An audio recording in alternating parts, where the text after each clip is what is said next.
How's it going, folks? Welcome back to the channel. So it is Monday. It's time for the Monday agenda. I'm like a wounded soldier who got shot 3 minutes into a 3-hour long war movie and is dragged along to the end. It's nearly the end of the season. Let's get straight into it.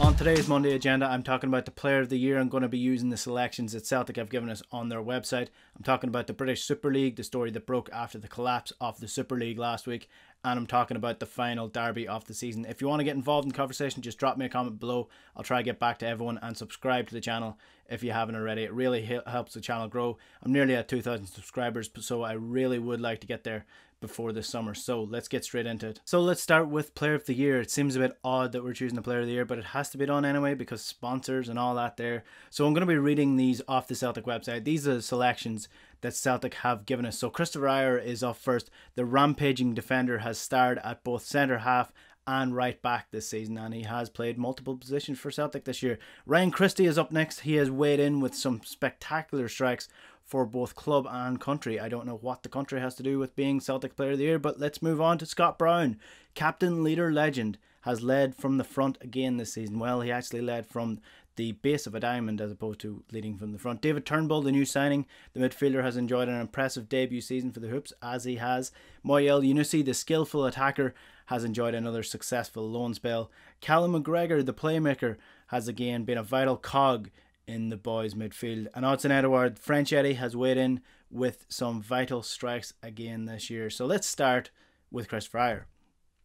Now, for me, Christopher Ajer is the player of the season. He is the outstanding player for Celtic this season, despite the amount of goals that Celtic have shipped, despite, you know, the catastrophic defence from set pieces.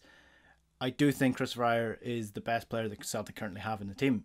And he is the player that, if you take him out of the team, it is really bad. Like if you look through the midfield, for example, if you take Brown out, you can replace him easily enough with Sorrow. Cal McGregor, you know, you could probably fit someone in there. David Turnbull, you know, we've got multiple players in that position. Ryan Christie, you know, you can still play a couple of players there. Up front, we're a little bit, you know, little lacking in star quality, so to speak. And even more so now that, you know, French Eddie might be the only striker left at Celtic Park at the end of the season. But Christopher Ajer, for me, if you take him out of that defence, you're left with a defence of Stephen Welsh and Shane Duffy in centre back. So that is where you're looking and you're like, yeah, he probably was the best player for Celtic this season. Ryan Christie, again, listen, he does a job. Does he do it that well? Not really, but he hasn't been poor.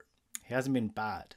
He just hasn't been good. I just don't think he's good enough to progress Celtic to the level that we want. Scott Brown, we've spoken about him multiple times on the Huddle Breakdown. He actually has had a relatively okay season. But the problem with playing Scott Brown in that base of a diamond, or the base of the 4-2-3-1, is that having Brown there creates this sort of cataclysmic event within Celtic squad, and having him in the system that we played is worse for Celtic than not having him in that system. So it wasn't that Scott Brown was playing awful. I mean, his stats were still there, his running stats were still there, but he pulls himself out of position too much.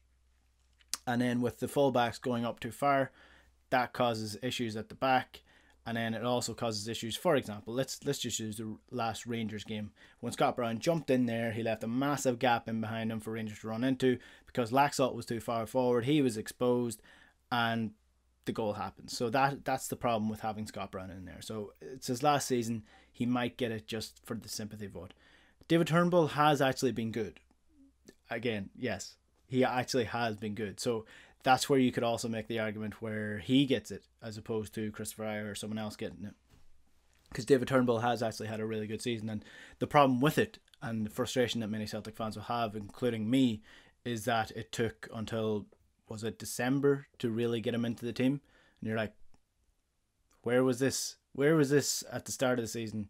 Where was this in Europe? Why didn't we just bother to play him? Why didn't we bother him? Give him a chance. Give him an opportunity. When he got the opportunity, he took it. He was excellent. So that's the frustration with David Turnbull. Moyel Yunusi, not having given a lone player of the season. Absolutely not having it. He may or may not be at Celtic this season, next season coming. I have spoken about this already. I don't think Celtic should fork out the amount of money that Moya Elyounoussi is going to cost. I think he's going to cost between 6 and 10 million. I don't think he's worth that. He's not consistent enough. He doesn't do it often enough. He does it. He's Celtic's second top goal scorer, I believe, in this season, and he's a good player. Don't get me wrong. I don't want to come off as if I'm saying Moya Elyounoussi is just Joe Sob. I just don't think that he does it consistently enough for the price tag that Celtic would have to fork out, because Celtic would have to fork out probably about 60%, 70% of the budget this season just to get Elyounoussi. Is he worth that when you've got gaping holes in the defence? Probably no strikers at the club next season. I just don't think Moya Elyounoussi is worth that. So, and I also do not think that he's player of the season. I'm just not giving a lone player of the season, as hard as that is, because Celtic have about 15,000 loans. Cal McGregor, playmaker. I really like Cal McGregor. I think he tries his best, and again, we're talking about that Scott Brown position. He was doing two jobs this season when Scott Brown was playing. So I think again he falls into the bracket with Barkas, with Ayeti, with Klimala if he had stayed at the club. I'm willing to give these players an opportunity next year because, you know, they weren't coached right. It was a shit show. John Kennedy doesn't seem to have made it much better. Made it a little bit better, but not much better. So I don't think Cal McGregor was good enough this season to be player of the year. Absolutely not. And then Odsonne Edouard, he's out the gap. I don't think he's worth getting it, even though he's the top goal scorer this season. I mean, all you have to do is look at the derby the other day. He's just not with it. He's just, his head's gone, and I don't really blame him. It's sort of like the Moussa Dembele situation. Like, why Celtic should have just cashed in. As much as this season meant a lot, if they cashed in on Odsonne Edouard, got what he was worth, he wouldn't have had this season. And I know it's partly down to him. He has to perform as well, but his value has dropped dramatically now because of the season. And it was the same with Moussa Dembele. Celtic would have got 10 million more for Moussa Dembele had they sold him at the right time, and they didn't.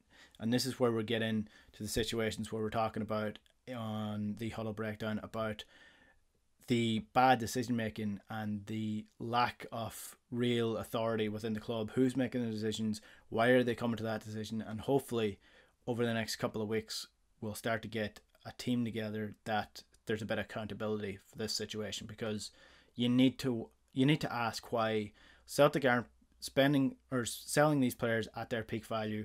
If Celtic want to be a selling club, if Celtic want to be a club where they're developing talent and selling them on, then they need to buck up their act and sell the players at their highest value instead of holding on to them for one more year for no particular reason and then selling them off for less money.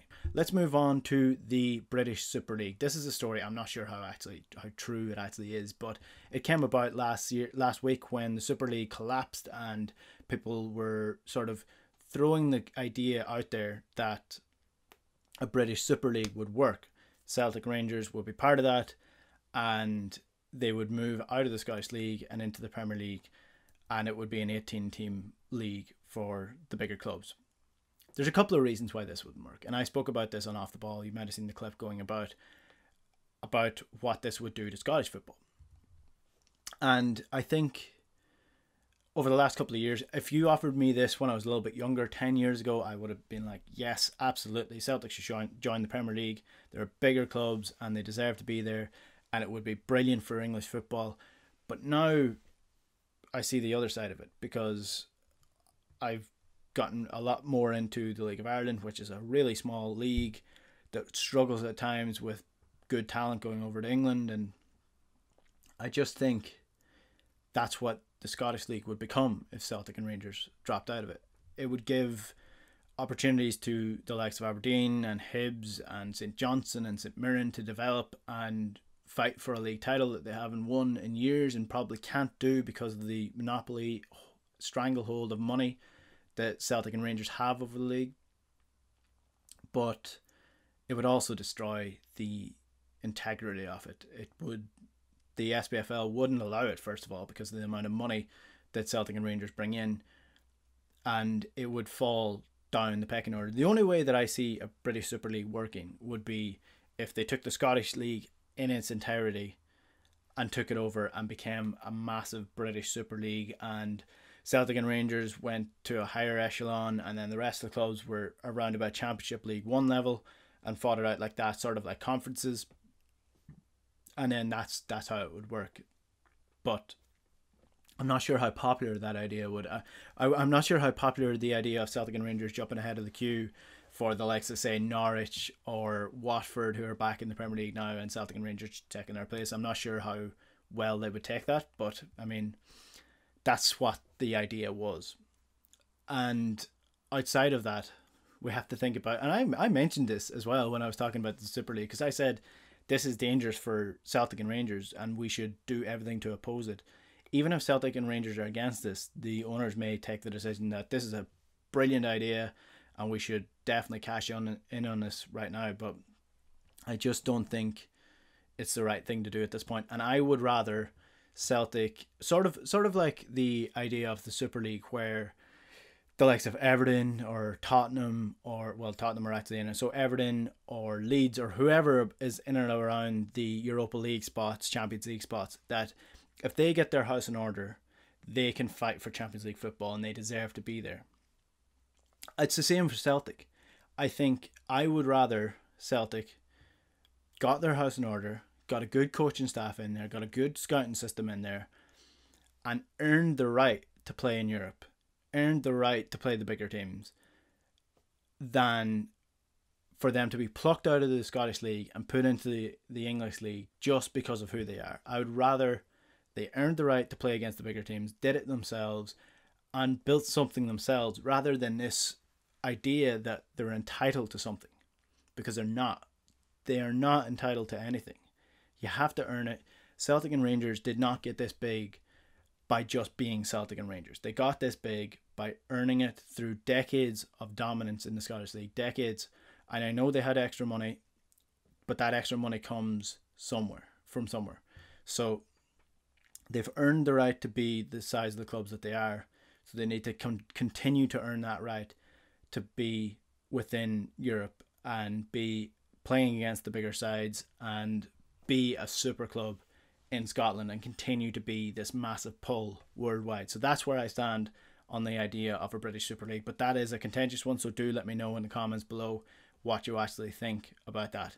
So the final one is the final derby of the season coming up this weekend, and Celtic are 3-0. No, they're not. They're 0-3 against Rangers this season, and this is the final game of the season that, yeah, it doesn't matter. It really does matter. Celtic can't do anything. But a word to St. Johnstone, because, I mean, St. Johnstone have beaten Rangers more than Celtic have this season. That's where we're at the minute, and that was unbelievable, like crazy stuff. And absolutely, like that's another reason why the British Super League should not happen, because these results happen. These shock results happen all the time. And now Steven Gerrard is going to finish this season with just the league title. I mean, even Ronnie Deila won a double. I mean, it's hard not to laugh. It is hard not to laugh. I mean, Celtic have been a shit show all season, so you have to take any little bit of positives. And it's pretty funny that St. Johnstone have knocked Rangers out of the Scottish Cup. But we should use this opportunity now to this final derby of the season. You know, they're wounded. They beat us out the gap last 3 times, but you can ruin their unbeaten season. That's the opportunity that I would be. That's what I would be saying if I was John Kennedy going into it. Not that, you know, the season has been bad, that we want to beat them because it's a derby match.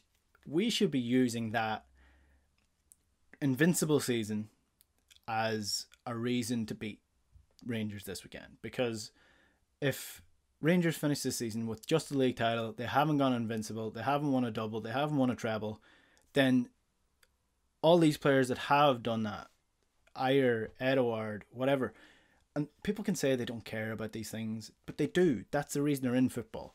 They're in football to win trophies, to set records, to be the best team that they can possibly be. And if they beat this Rangers team, then Christopher Ayer can leave the club, Edouard can leave the club, as players who did an invincible season and did not let Rangers do an invincible season. And I think that's a pretty good record to leave Celtic with, and I would be happy enough to let those players leave. But am I confident in Celtic beating Rangers this week? Absolutely not. Because if you look at the last couple of games, Celtic have been good for 20 minutes and then Rangers score and then Celtic collapse. So all I want to see is Celtic to be that dominant at the start, make use of that dominance, score a goal, go ahead, hold that lead, and potentially stop this invincible season.